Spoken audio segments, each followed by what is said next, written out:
இன்னைக்கு பரிசுத்தவானோடு கூட பரிசுத்தவான்கள் சேர்வதை காட்டிலும் பாவியோடு பாவிகள் தான் அதிகமா என்ன செய்றாங்க, சேர்ந்து போறாங்க. அதனாலதான் வேதவசனம் சொல்லுகிறது, வெளிப்படுத்தல வாசிக்கிறோம், பாவம் செய்கிறவன் இன்னும் பாவம் செய்யும், அநியாயம் செய்கிறவன் இன்னும் அநியாயம் செய்யட்டும், நீதி செய்கிறவன் இன்னும் நீதி செய்யட்டும், அவனவனுக்கு நான் அவனுடைய கிரியைகளுக்கு நான் அளிக்கும் பலன் என்னோடு கூட வருகிறதுன்னு இயேசு சொல்லியிருக்கிறார். அல்லேலூயா.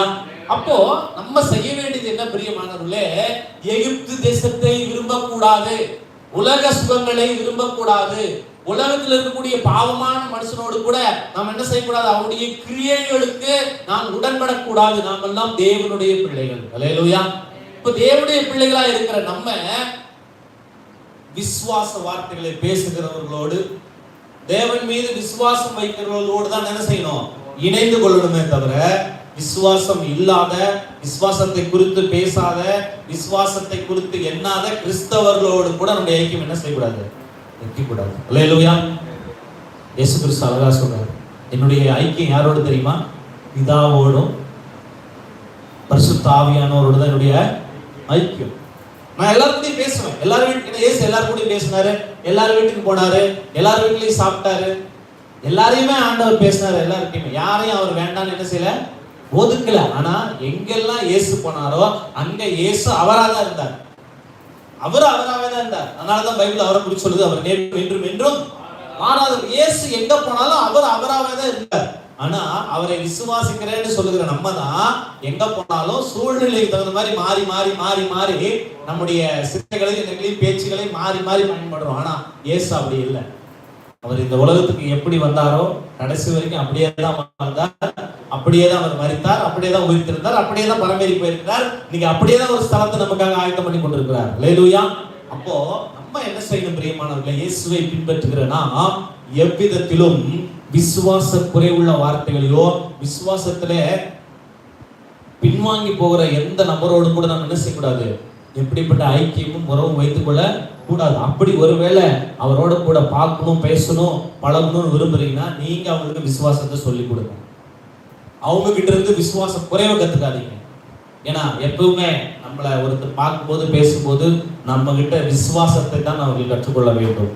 நம்ம போய் அவங்க இருக்கக்கூடிய தேவையில்லாத விஷயத்தை நம்ம என்ன செய்யக்கூடாது, கற்றுக்கொள்ள கூடாது. ஆக காலேபும் யோசுவாவும் தெளிவாய் சொல்கிறார்கள், தங்கள் வஸ்திரத்தை கிழித்து சொல்கிறார்கள், தேவன் நமக்கு இந்த தேசத்தை கொடுப்பேன் என்று வாக்கு பண்ணியிருக்கிறார், அந்த தேசத்துல யார் இருந்தாலும் அவர்களை விலக்கி நமக்கு அந்த தேசத்தை கொடுப்பார், இதுல எந்த மாற்று கருத்தும் இல்லை என்று சொல்லி தங்கள் வஸ்திரத்தை கிழித்து கொண்டு விசுவாச வார்த்தைகளை அறிக்கை செய்கிறார்கள்.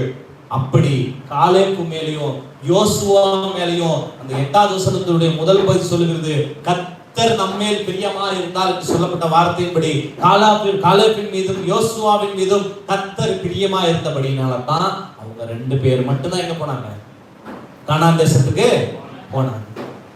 மோசே கூட என்ன செய்யல, போங்க சொல்லிட்டார் ஆண்டவர், நீலாம் என்ன செய்ய மாட்டேன், போக மாட்டேன். பாரு, முன்னால் உருவாக்கப்பட்ட ஊழியக்காரன் யோசுவா இருக்கிறான், காலேப் இருக்கிறான், அவன் எங்க 2 பேரும் எங்க போவாங்க, கானான் தேசத்துக்கு போவாங்க. ஏன்னா இந்த சமஸ்த இஸ்ரவேல் சபையும் கண்ணீர் விடுறாங்க. 14வது முதல் வசனம் சொல்கிறது, முழுதும் அழுது புலம்பி கொண்டிருந்தார்கள். எல்லாரும் சேர்ந்து ராத்திரி முழுதும் அழுது இருந்தா ஒரு டேங்க் தண்ணி நம்பி இருக்கலாமா சொல்லுங்க? நம்ம பிள்ளைங்களை சும்மா அடிச்சிட்டாவே அது அழுது கண்ணுல தண்ணீர் அப்படியே நாங்க சொல்லுவோம், ஏன் அப்படி மாலை மாலையா தண்ணீர் அடிக்கிற, மாலை மாலையா கண்ணீர் விடுற. அப்ப இஸ்ரவேலுடைய சமஸ்த சபையும் முழுதும் அழுதுனாங்க, புலம்புனாங்களாம். அவங்க அழுது தண்ணியெல்லாம் சேர்த்து வச்சுட்டு ஒரு டேங்கே அப்பி இருக்கலாம். அப்போ இது எதற்காக, ஒரு துர்ச்செய்தியை கேட்டதுனால, 10 பேர் சொன்ன அந்த மெஜாரிட்டி செய்தியை கேட்டதுனால இவருக்குள்ள விசுவாசம் இல்லாம போயிடுச்சு. ஆனா 2 பேர் வஸ்திரத்தை கிழிச்சின்னு சொல்றாங்க, யார் உங்களுக்கு இப்படி தப்பான செய்தி சொன்னது, நாங்க போய் சோதித்து பார்த்து வந்த தேசம் மகா நல்ல தேசம், அதுல யாரு வேணா இருந்துட்டு போறா, அவங்களுக்கு நம்ம பயப்பட வேண்டிய அவசியமே இல்லை. ஏன்னா அந்த தேசத்தை கொடுப்பேன்னு நமக்கு சொன்னது யாரு, மோசே சொன்னாரா, ஆரோன் சொன்னாரா, இல்ல, கர்த்தர் சொல்லி இருக்கிறார். கானான் தேசத்தை உங்களுக்கு கொடுப்பேன் யார் சொல்லி இருக்கிறா, கர்த்தர் சொல்லி இருக்க. அவருடைய வாக்கு ஒரு நாள் பொய்யாய் போனதே இல்ல என்று சொல்லி அவர்கள் விசுவாசத்தை படினால அவங்க 2 பேர் மாத்திரம் தான் கானான் தேசத்துக்கு போனாங்க. மோசே கூட கானான் தேசத்துக்கு என்ன செய்ய முடியல, போகல.